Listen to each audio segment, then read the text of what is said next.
আজকে বাজেটও হয়েছে। তো আমরা তো আসলে এই মিটিংয়ে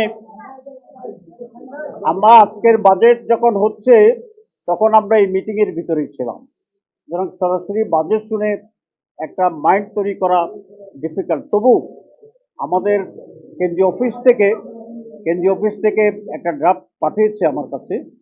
আমরা দুটো কথা বলতে চাই বাজেটের ব্যাপারে। প্রথম হচ্ছে, আমরা ভালো করে পড়ে এক্সপার্টদেরকে দেখিয়ে আমরা একটা পরিপূর্ণ রিয়াকশন দেব কয়েকদিনের ভিতরে।